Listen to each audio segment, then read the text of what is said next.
Assalamualaikum warahmatullahi wabarakatuh. Salam sejahtera buat kita semua. Beberapa hari lagi kita umat muslim di Indonesia akan menjalankan ibadah puasa Ramadan.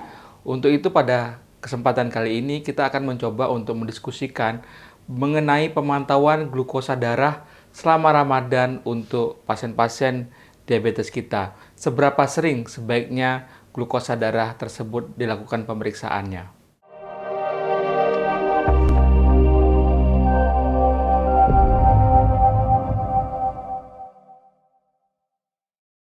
Kita mulai dulu dari perubahan kadar gula darah selama Ramadan. Grafik ini menunjukkan perubahan kadar gula darah pada individu tanpa diabetes. Kita lihat sepanjang hari berpuasa, baik sebelum Ramadan yang ditunjukkan oleh garis yang biru, dan selama Ramadan yang ditunjukkan oleh garis yang merah, itu tidak terlihat adanya perbedaan dalam hal fluktuasi gula darah pada individu tanpa diabetes. Hanya bisa dilihat pada saat berbuka atau iftar itu ada sedikit kenaikan gula darah pada saat Ramadan. Akan berbeda halnya apabila itu terjadi pada individu dengan diabetes. Grafik ini menunjukkan pemeriksaan gula darah selama 24 jam pada individu dengan diabetes selama bulan Ramadan yang ditunjukkan oleh garis yang berwarna merah, dan sebelum bulan Ramadan yang ditunjukkan oleh garis yang berwarna biru. Pada pemeriksaan tersebut kita lihat bahwa ada fluktuasi yang cukup signifikan, yaitu beberapa jam atau beberapa saat sebelum berbuka, di mana kalau kita lihat garis merahnya sebelum berbuka atau sebelum iftar itu turun. Jadi artinya gula darahnya itu cenderung untuk turun sebelum berbuka, namun kemudian pada saat berbuka, 1 atau 2 jam sesudah berbuka akan didapatkan lonjakan yang signifikan dari gula darah.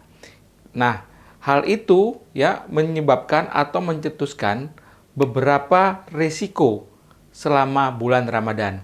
Yang pertama terkait dengan kemungkinan hipoglikemia.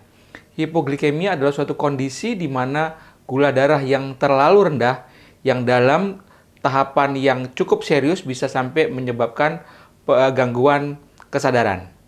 Berikutnya adalah hiperglikemia atau gula darah yang melonjak tinggi. Seperti kita tadi lihat di grafik sebelumnya, di gambar sebelumnya, bahwa pada kondisi puasa Ramadan ada kecenderungan hipoglikemi atau gula darahnya terlalu rendah beberapa jam sebelum berbuka atau iftar, dan ada kecenderungan untuk peningkatannya beberapa jam sesudah berbuka. Karena juga kita pahami kebiasaan kita pada saat berbuka cenderung untuk mengkonsumsi makanan-makanan yang berkarbohidrat tinggi, seperti cola, kurma, dan lain sebagainya. Sehingga itu juga akan meningkatkan resiko peningkatan gula darah yang berlebihan.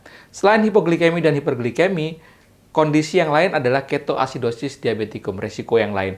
Nah, ketoasidosis diabetikum adalah kondisi ekstrim dari hiperglikemia itu yang sampai bisa menyebabkan gangguan kesadaran. Berikutnya adalah terkait dengan resiko dehidrasi. Dehidrasi kenapa bisa terjadi? Karena kita tahu bahwa dengan berkurangnya asupan cairan, ditambah lagi dengan pada kondisi gula darah tinggi, akan meningkatkan frekuensi berkemih, maka akan menyebabkan peningkatan resiko dehidrasi. Nah, peningkatan resiko dehidrasi ini akan juga menyebabkan peningkatan resiko trombosis atau pengentalan daripada darah. Untuk itulah makanya sebelum Ramadan sangat disarankan untuk melakukan stratifikasi penilaian resiko terhadap pasien-pasien atau individu dengan diabetes sebelum menjalankan ibadah puasa. Ada beberapa item, ada sekitar 14 item, di mana masing-masing item itu ada scoringnya masing-masing. Nah, kemudian scoring tersebut, nilai tersebut akan dijumlahkan untuk menentukan apakah individu dengan diabetes untuk menjalankan puasa memiliki resiko yang rendah, resiko yang sedang, moderate, atau resiko yang tinggi. Kalau kita lihat ada beberapa elemen indikator seperti misalnya tipe diabetes, di mana tipe 1 itu memiliki resiko lebih tinggi dibandingkan dengan tipe 2. Kemudian lamanya diabetes, ya misalnya di sini ambil cut off adalah 10 tahun. kemudian adanya riwayat hipoglikemia sebelumnya, kemudian kendali glukosa darah.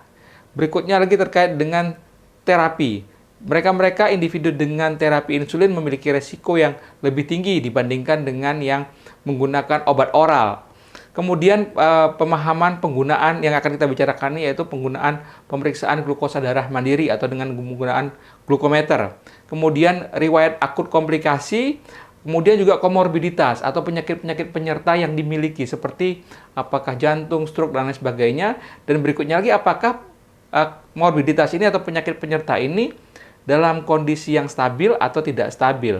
Kemudian juga terkait dengan gangguan atau penurunan fungsi ginjal. Berikutnya lagi terkait dengan kebiasaan atau aktivitas fisik sehari-harinya selama Ramadan. Nah, ini akan distratifikasi kalau misalnya skornya 0 sampai 3 maka termasuk ke dalam resiko rendah.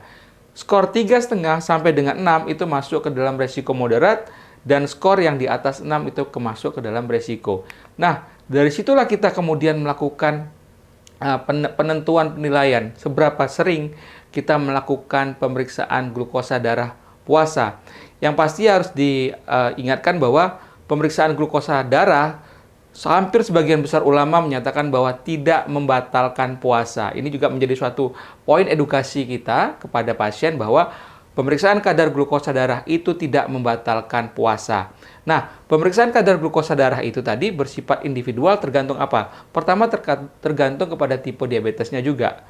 Ya, tipe 1 rasanya lebih sering dibandingkan dengan tipe 2. Kemudian obat-obatan saat ini yang digunakan misalnya mereka-mereka yang menggunakan insulin dan obat-obat oral insulin sekretagok seperti glibepirid, gliclazid, glipizid, gliquidon, glibenclamid, ya itu tentu memiliki resiko yang lebih tinggi dibandingkan obat yang non-insulin sekretagok.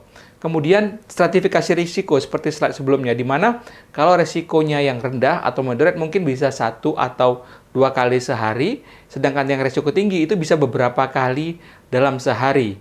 Nah, yang direkomendasikan adalah pemeriksaan glukosa darah 7 titik. Ya, di mana saja itu? Nah, yang pertama adalah sebelum sahur.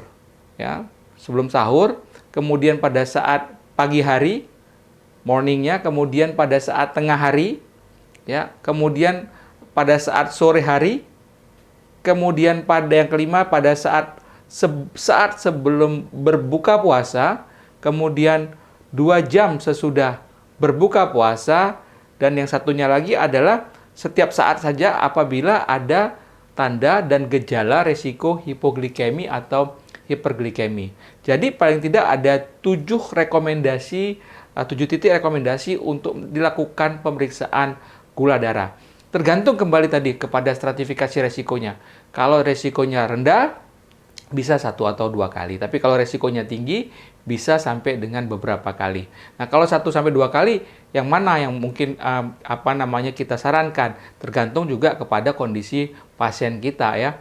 Tapi yang kalau dilihat dari grafik tadi, bisa dilihat bahwa resiko paling tinggi yaitu beberapa jam sebelum berbuka di mana terjadi resiko hipoglikemi dan beberapa jam sesudah berbuka di mana akan terjadi resiko hiperglikemi. Jadi paling tidak 2 titik tersebut itu kita sarankan kepada pasien kita untuk dilakukan pemeriksaan glukosa darah mandiri dengan harapan bahwa resiko hipoglikemi dan resiko hiperglikemi itu bisa kita minimalkan. Dengan harapan tentunya pasien-pasien diabetes yang menjalankan ibadah puasa Ramadan bisa puasa dengan nyaman dan sekaligus aman. Beberapa hal yang perlu juga diperhatikan terkait dengan pemeriksaan gula darah adalah pertama terkait dengan teknik pemeriksaan. Apakah kita menggunakan pemeriksaan device yang tepat ya? Kemudian apakah device tersebut juga penyimpanannya juga proper atau tepat juga. Kemudian performance daripada codingnya, karena ada beberapa alat yang menggunakan katakanlah milimol sebagai satuan, sedangkan kita di Indonesia lebih banyak menggunakan satuan yang miligram per desiliter. Kemudian terkait dengan alat yang digunakan tentu ada akurasi ya. Akurasi kalau memang ada waktu ada kesempatan bisa dilakukan kalibrasi dengan pemeriksaan standar di laboratorium.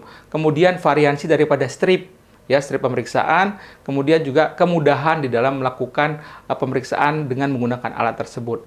Berikutnya lagi terkait dengan lingkungan seperti temperatur dan kelembaban. Kemudian obat-obatan, ada obat-obatan yang juga mempengaruhi hasil seperti dopamin dan asam askorbat, dan juga kondisi fisiologis seperti misalnya hematokrit yang terlalu tinggi, kemudian perfusi perifer yang kurang baik, kemudian kadar trigliserid yang tinggi atau juga asam urat yang terlalu tinggi, itu juga bisa mempengaruhi efektivitas dan akurasi dari pemeriksaan kita.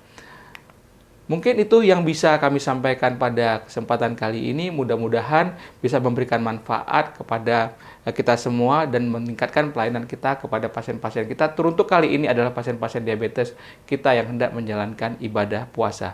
Kami dari Endometa Institute mengucapkan selamat menjalankan ibadah puasa Ramadan.